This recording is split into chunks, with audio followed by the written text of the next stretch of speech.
Salutare și bine v-am găsit la un nou video. În videoul de astăzi o să scoatem diferite obiecte la imprimantă.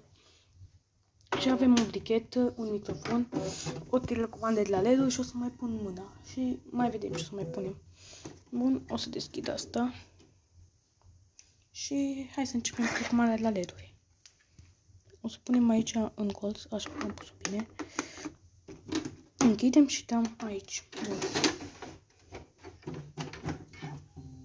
Bun. Și acum așteptăm.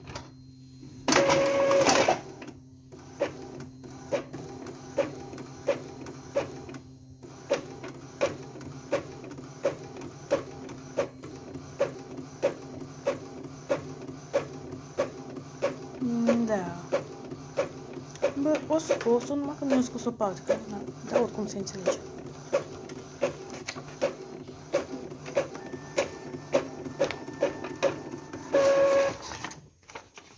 Cam așa și o să pun tot această foaie numai că invers. Și o să punem bricheta.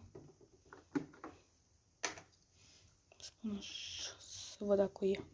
Nu știu, s-ar putea să o ia, că n-are. Bun, dăm. Asta nu durează mult, dar...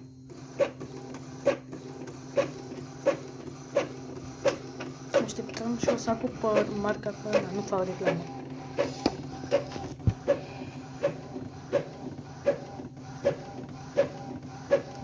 Asta nu prea se înțelege, dar e bun. Așa.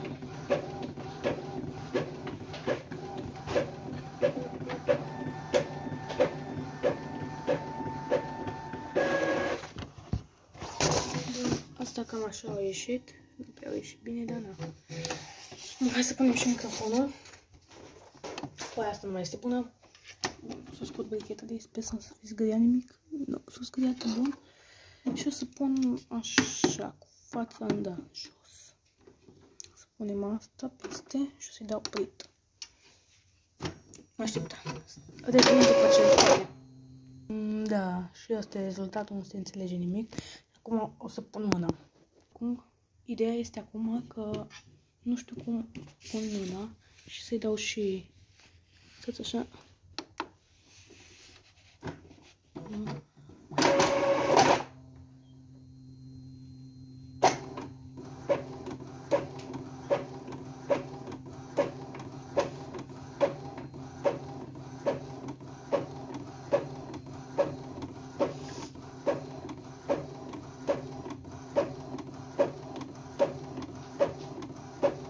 Bă, asta măcar iese.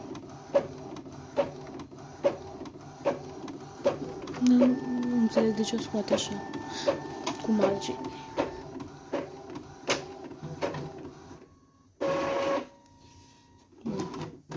O să închid. Și așa. Asta e și una. Bun, cam atât și cu acest video. Da, o să mă reapuc și de căsuța din pământ de miercuri. Și da, nu uitați de un like, să distribuiți videoclipul, să vă abonați, dați un comentariu pe acolo. Și da, dacă mai vreți cu imprimantă, v-am zis, scrieți în comentarii și dați like. Da, noi ne revedem data viitoare. Pa, pa!